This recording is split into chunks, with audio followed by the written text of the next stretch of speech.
Alam ninyo, kahapon lang nakausap ko si Nanay Rosa, 68 years old na nakatayo sa linya ng bangko. Nagtanong siya sa akin, "Anak, totoo ba yung sinasabi nila na may dagdag na pensyon tayo ngayong taon?" Nakita ko sa mga mata niya yung pag-asa at takot na sabay-sabay. Pag-asa na may tulong na darating, takot na baka isa na namang false hope. Kaya naman nandito ako ngayon para sabihin sa inyo ang totoo. Hindi ito fake news, hindi ito pampalubag loob. Ang bagong pensyon para sa lahat ng seniors ay tunay na darating sa Mayo, Hunyo at Hulyo 2025. Isipin nyo ilang dekada na nating nagtrabaho, ilang taon na nating binayad ang aming kontribusyon sa gobyerno. Ngayon panahon na para makatanggap naman tayo ng tulong na karapat-dapat natin. Pero hindi lang basta tulong ito, mga kapamilya. Ito ay recognition sa aming mga sakripisyo.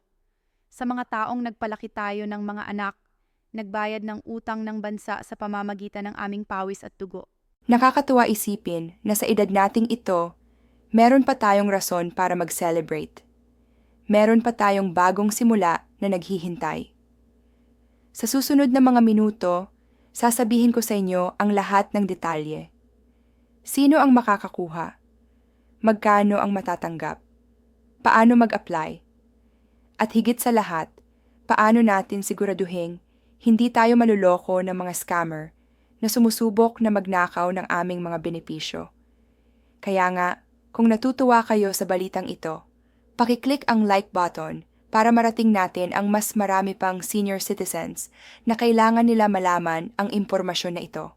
Mag-leave din kayo ng comment saan kayo nakatira para malaman natin kung saan-saan umabot ang balitang ito. Huwag kayong aalis diyan dahil ang susunod na sasabihin ko ay maaaring magbago ng inyong buhay para sa mas magandang kinabukasan.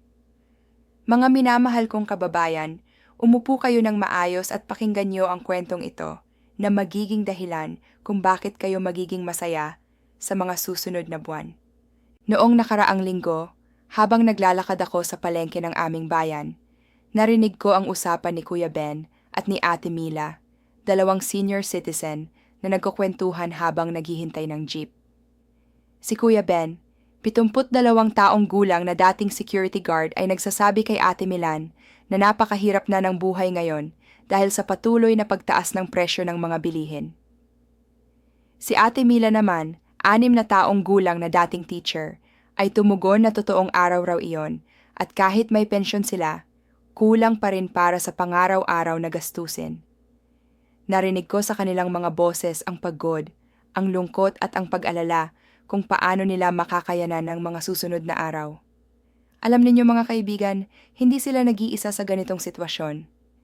Ayon sa pinakabagong survey ng Department of Social Welfare and Development, mahigit 8.2 milyon ang bilang ng mga senior citizen sa ating bansa ngayon at 67% sa kanila ay umaasa lamang sa kanilang mga anak or sa maliliit na pensyon mula sa SEAS or sa mga private companies kung saan sila nagtrabaho. Nakakagulat na isipin na ang mga taong nagbuhos ng kanilang buong buhay sa pagtatrabaho at paglilingkod sa bansa ay ngayon naman ang nahihirapan na mabuhay ng maayos sa kanilang pagtanda. Kaya naman, nang marinig ko ang usapan ni na Kuya Ben Ate Mila, napaisip ako kung gaano karami pa kaya sa ating mga senior citizens ang nakakaranas ng ganyang klaseng kahirapan. Pero alam ninyo mga kapamilya, may magandang balita akong dala para sa lahat ng ating mga senior citizens. Ang bagong pensyon para sa lahat ng seniors na ipapatupad ng gobyerno sa Mayo, Hunyo at Hulyo 2025 ay hindi basta-basta dagdag na tulong pinansyal. Ito ay isang comprehensive program na layuning matulungan ang lahat ng senior citizens na mabuhay ng may dignidad at seguridad sa kanilang pagtanda. Ang programang ito ay bunga ng matagal na pag-aaral at konsultasyon sa mga eksperto sa senior care, economists, at syempre sa mga senior citizens mismo na nagsabi ng kanilang mga pangangailangan at hinain. Una sa lahat, gusto kong linawin sa inyo kung sino ang makakakuha ng benefit na ito. Lahat ng Pilipinong citizen na 65 taong gulang pataas ay qualified na makakuha ng bagong pensyon kahit na may existing pension na kayo mula sa REST, sa private companies. Tama ang narinig ninyo. Additional ito sa pension ninyo. Hindi replacement. Ibig sabihin, kung halimbawa may natatanggap kayong ilang libli mula sa RS, magkakaroon pa kayo ng additional na amount mula sa bagong pensyon. Yang amount na ito ay mag-start sa 3,000 monthly para sa mga 65 tandang. Bawas 6 na taong gulang at 3,500 piso para sa mga pittandang. Bawas 74 years old. EF4 para sa mga 75 tandang bawas. 6 years old at 4 on 5 para sa mga 80 years old pataas. Nakikita nyo ba kung gaano ka-significant ang tulong na ito sa inyong monthly budget? Pero hindi dito nagtatapos ang mga benepisyo ng programang ito.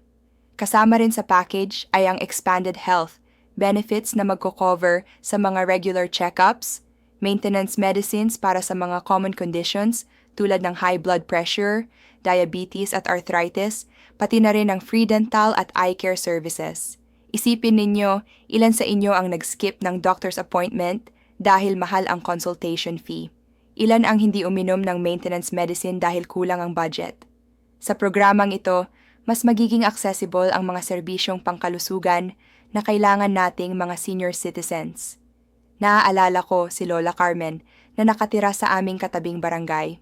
Mahigit 3 taon na siyang hindi nakapunta sa doktor, kahit na may diabetes siya at high blood pressure. Ang dahilan, wala raw siyang pera para sa consultation at sa mga gamot.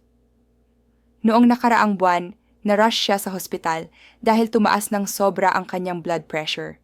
Ang gastos niya sa ospital ay umabot sa mahigit 50,000 na. Kinailangan pang utangin ang kanyang mga anak. Kung mayroon lang sanang programang tulad. Nito noon, hindi sana umabot sa ganyang sitwasyon si Lola Carmen. Kaya na nga ang programang ito ay hindi lang tungkol sa pera, tungkol rin ito sa pagmamahal at pag-aalaga sa aming mga senior citizens. Ang proseso ng pag-apply para sa bagong pensyon ay ginawang simple at accessible para sa lahat. Hindi ninyo kailangan mag-CA ng mahaba o mag-travel pa sa malayong opisina. Ang mga barangay hall mismo, ang magiging distribution centers ninyo. Ang mga kailangan niyong documents ay simpleng valid, birth certificate, or any proof of age at isang accomplished application form na makukuha ninyo sa barangay hall or ma-download online para sa mga Tech-V senior citizens. Ang mga barangay officials ay nakatakdang mag-undergo ng special training para matulungan kayo sa application, process, at para masiguro na walang corruption or irregularities na mangyayari. Ngayon, alam kong marami sa inyo ang nag-alala tungkol sa mga scammer na sumusubok na magnakaw ng mga benepisyo ninyo. Pakinggan niyo ng mabuti ang mga sasabihin ko ngayon dahil napaka-importante nito.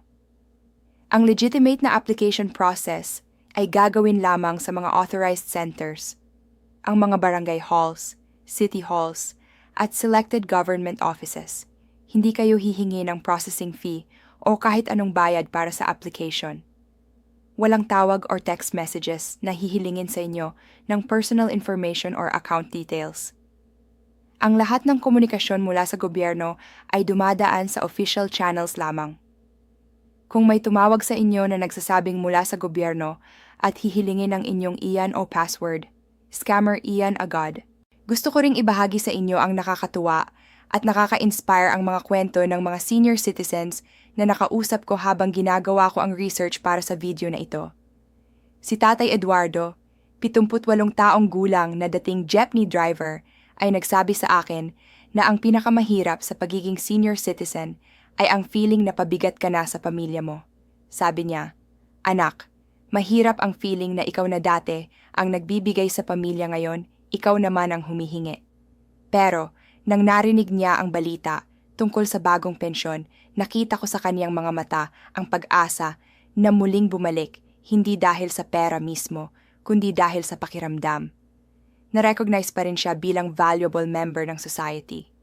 Si Nanay Teresa naman, 71 taong gulang na dating seamstress ay may ibang perspective. Sabi niya sa akin, "Salamat sa Diyos at sa wakas may programa ang gobyerno na para talaga sa aming mga senior citizens na hindi charity kundi recognition sa aming mga contribution sa bansa." Ang mga salitang ito ay lubhang nakakaantig ng puso dahil totoo naman kayo ay hindi charity cases. Kayo ay mga Pilipinong nagbigay ng inyong buong buhay para sa pamilya at sa bansa. At karapat-dapat kayong matanggap ang tulong at suporta na kailangan nyo. Ang timing ng programa na ito ay napakaganda rin. Ang Mayo, Hunyo at Hulyo ay mga buwan na madalas mahirap para sa mga pamilya dahil pasukan ng mga bata at maraming gastusin. Ang dagdag na income mula sa bagong pensyon ay makakatulong hindi lang sa inyong personal na pangangailangan, kundi pati na rin sa pag-ambag nyo sa mga gastusin ng pamilya, lalo na sa mga apo ninyong mag-aaral. Isipin nyo ang saya ng mga apo ninyo kapag nakita nilang may pambili kayo ng school supplies o may pang-contribute kayo sa kanilang baon. Pero higit pa sa financial aspect, ang programa na ito ay nagbubukas din ng mga oportunidad para sa social engagement at community participation. Mga barangay ay encouraged na mag-organize ang mga activities para sa senior citizens, mga health and wellness programs, livelihood train, recreational activities, at social gathering. Ito ay importante dahil isa sa mga pinakamalalang epekto ng pagtanda ay ang loneliness at isolation. Marami sa aming mga senior citizens ang nagiging withdraw mula sa society dahil sa iba't ibang dahilan. Kawalan ng mobility, kakulangan sa pera para sa social activities, or simpleng feeling na hindi na sila relevant sa mundo ngayon. Naaalala ko si Lolo Antonio na nakatira mag-isa sa isang maliit na bahay sa probinsya. Mga 3 taon na siyang hindi lumalabas ng bahay, maliban kung para bumili ng pagkain sa tindahan. Walang kasama, walang kausap, walang ginagawa, kundi manood ng AI buong araw. Nang narinig niya ang tungkol sa mga community programs na kasama sa bagong pension initiative, unang beses ko siyang nakitang ngumiti ng malaki. Sabi niya, "Siguro naman meron akong makakausap na kapwa, senior citizen, at meron akong dahilan para lumabas ng bahay."